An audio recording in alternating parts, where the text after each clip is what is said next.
You were fired from The View. I think we all were. Like, you. I mean, duh, everybody. Hello and welcome to quite a monumental day here on The View. After 16 seasons, a monument is leaving. A circle of friends came to see her off. Regis, Tony Bennett. And she got a kiss from Barbara, who reminisced about meeting her and knowing that Joy deserved to be right there. Nobody anticipated that a tale like this would become viral, with a shocking arrest, a huge lawsuit, and a well-known TV personality at the center of it all. One of the most outspoken voices on The View, Behar, is currently in the news for all the wrong reasons. According to reports, she was stopped at the airport shortly before boarding a flight that she was purportedly attempting to take to leave the country. But the real question is... For the cackling witch herself, Joy Behar from The View, whose jealousy is something to behold. Here is her assessment of Trump's new White House press secretary, Karoline Leavitt. I think she's probably been put in there because according to Donald Trump, she's a 10. You know that's what it is. I want to be clear, though, it's not her first job. It was her first press briefing. She worked in the previous Trump administration. The ever-empowering feminist, Joy herself, everyone. And this is why, of course, she's on The View and not working for the most powerful man in the world, because Karoline would wipe the floor with you bitter banshees any day. How dare she objectify a woman with a sexist rating system, but it's such a typical thing from a 1.5. Happiness this time, it's backfiring in the worst way possible. Behar, who was frequently referred to as the cackling queen of controversy, took a nasty swipe at Trump's new White House press secretary, Karoline Leavitt. This jab wasn't just political, it was personal, and let's not forget that it happened during Leavitt's first press briefing. Not her first job, but her first official appearance in that role. What a cruel Berg chimed in too, suggesting Leavitt only got her job because of wokeness. Yeah, I would like this young lady this is her first job, I would like her to do a little homework. Because she said something yesterday that really pissed me off. And that was, she said, there will be no wokeness here. Oh, yeah. Let me explain something to you.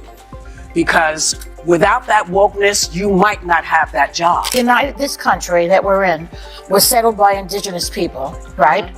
And yet they named the country after an Italian white man, Amerigo Vespucci. Yeah. That's what America is named after, Amerigo Vespucci, a white European. Why is it named after a white man? Well, let me ask. Berg also weighed in, implying that Lever's employment was solely due to her wokeness. Oh, I would like this young woman, whose job is her first, to complete some homework, because she said something yesterday that really irritated me. There will be no wokeness here. Oh, let me explain something to you, because without wokeness, you might not have that job. This country was settled by indigenous people, correct, but it was named after an Italian white man. America was given its name in honor of Vespucci, a white European. I'll ask you— I think I'm gonna miss the friends that I have here. It's startling that Joy Behar, who has spent years advocating for feminism, is now being accused of sexism herself. People are calling her out on a regular basis, saying that she's just jealous. I get fired from The View. I was on a cruise when Bill Getty called me and said that you were no longer there. I believe in getting fired because you don't have to make the big decision of giving up the money. That's basically it.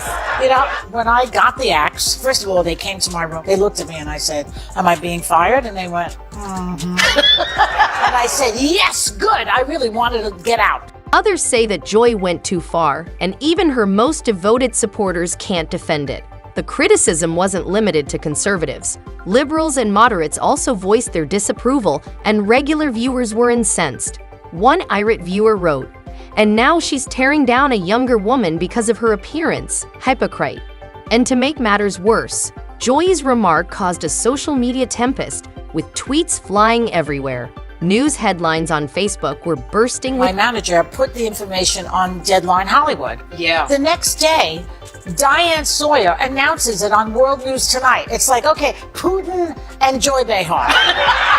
So crazy. What? So then Barbara saw it, and they announced it before I could announce it on The View. Right. So that Monday, she said to me, "You've been here so many years, you could have announced it on The View." And I said, "Well, when your book was out, you announced it on Oprah." And she said, "Two wrongs don't make a right."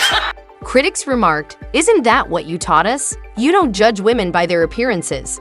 Joy was accused of reversing decades of progress in a single thoughtless moment. The audience that had previously supported her were now split. Some gasped, some booed, and some attempted to defend her by claiming that she's a comedian. It was a joke. Joy even had some of The View followers turning against her. However, most people weren't laughing this time because it was too personal.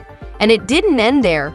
Oh, no one's comment turned into something that sponsors began to pull out advertisers who didn't want to be involved in the drama.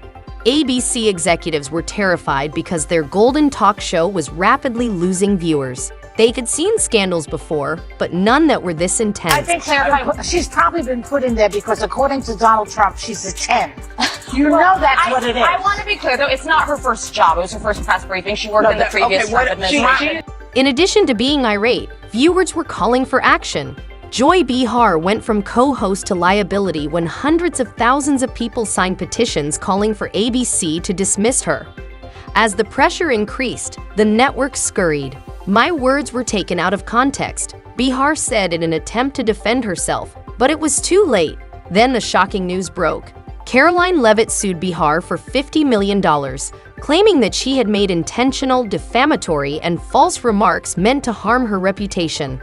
A single comment turned into a potentially reputation-damaging altercation in the high-stakes legal battle that threatened to ruin Behar's career. In this emergency that we're in, I think that it behooves artists to come out and speak for Kamala against Donald Trump, because he is an existential threat to the country. What do you say to that? You know what? I don't get too deep into politics. I didn't get a chance to watch the debate last night. I obviously have been watching like everybody else. I think voting is an individual choice. I think that you're right. You have to look at the reality of the country that we are and the country that we want to be, and find the candidate that you feel both are who fits the category of where we want to be.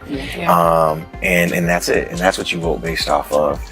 Who you highlight and how you choose to highlight it on whatever platform you have is your prerogative. Yes. Yeah. Reputation is crucial for those in the political and public relations fields, and Leavitt wasn't going to allow it to be tarnished. Legal specialists swiftly considered the situation, and their decision was harsh. Behind the scenes, ABC was in full meltdown mode, with sponsors bailing out, fans furious, and executives managing damage control. They warned that if Joy loses, it could be more than just money. She could lose her job, credibility, legacy, and everything else. Could be one of the most expensive defamation cases in daytime TV history. Constantly that in this crisis. So, how you feel? I'll start. My takeaway is that the system works. We live in a democracy. People spoke. This is what people wanted. I vehemently disagree with the decision that Americans made, but I feel very, very hopeful that we have a democratic system in this country. We should value it. We should. The true surprise was when it was revealed that Joy Behar had purchased a one-way ticket to her ancestral country of Italy. The timing was quite suspect. Was she attempting to avoid the media maelstrom or the impending lawsuit? Witnesses reported that she was met at the gate by federal officers and TSA agents. People were gasping, cameras were out, and some tourists even recorded the event. Shortly after, social media was inundated with videos and headlines that cried out, "Joy Behar arrested at the airport." At first, it was unclear if she'd have been arrested or merely taken into custody to be questioned. Authorities later acknowledged, nevertheless, that she was detained and interrogated on suspicion of trying to evade legal action. With one of America's most well-known television personalities encircled by police authorities and caught in the middle of a scandal, the optics were awful. ABC moved quickly.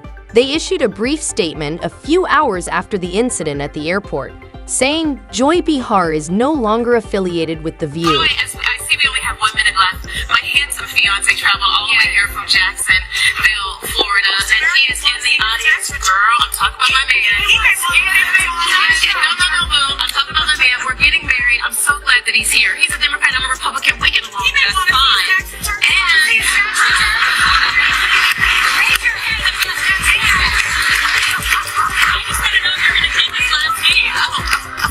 Of course, he's my husband. So he's going to be my husband in April. And I'm so happy that much joy, and I hope that you one day can find that kind of joy in your life. Happiness Behar's dismissal abruptly ended The View's decades-long legacy. Her firing sent a clear message that ABC was cleaning up the mess, but the questions didn't end there. Could Joy fight back? Would she go to court to defend herself, or was her career already in ruins? And what about Karoline Leavitt?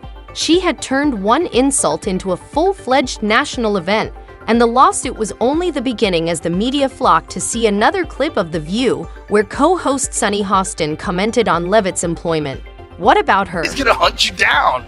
He's gonna find out what's going on, and that's good. That's good for everybody. That's how you should be looking at this. Like, wow, we have a brilliant mind that is examining these really corrupt and goofy systems and bringing in a bunch of psychopaths. Backlash only intensified as viewers were incensed that the women on the show were disparaging another woman's success with smug arrogance. The scandal spread like wildfire into Hollywood politics and beyond, and everyone had something to say. She also said that there wouldn't be any wokeness here, Sunny snapped, and without that wokeness, she might not even have that job. Politicians joined the fray, screaming, "He's going to hunt you down." While some celebrities praised Joy, saying she was just being herself, others criticized her, calling it a betrayal of all she professed to stand. She'll be great. She's young, but she's wise beyond her years, and she has access to the president, which is something someone didn't have, and that would be the person in the last 4 years until towards the end when they would let her have access. And also, Karine Jean-Pierre would say that Joe Biden was running circles behind the scenes at the White House. It absolutely wasn't true. And if you want to trace directly how all of the Democrats lost, you can go right back to the biggest lie was that one, and they perpetuated it from there. It reminds me of when Mark Cuban said that the president doesn't surround himself by anybody smart.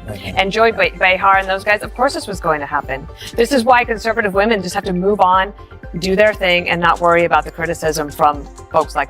One observer pointed out that conservative women frequently disregard the hubbub, stating, "You'll never win with The View." At the same time, the program was in crisis. Ratings fell, advertisers stopped airing, and some people questioned, is this the end of The View? The show she helped create was now erasing Joy Behar, who was once the loudest voice on stage. Karoline Leavitt's name was all over the place, and her legal issues were only getting started as the case gathered steam. What began as a hurtful comment became a huge public relations win for Leavitt, who was suddenly being hailed as a rising media and political figure. She was praised by commentators as intelligent, poised under duress, and a force in conservative discourse. Joy's formerly devoted followers abandoned her as she sat in quiet. While Leavitt's star only grew, the feisty host had finally said something she couldn't take back.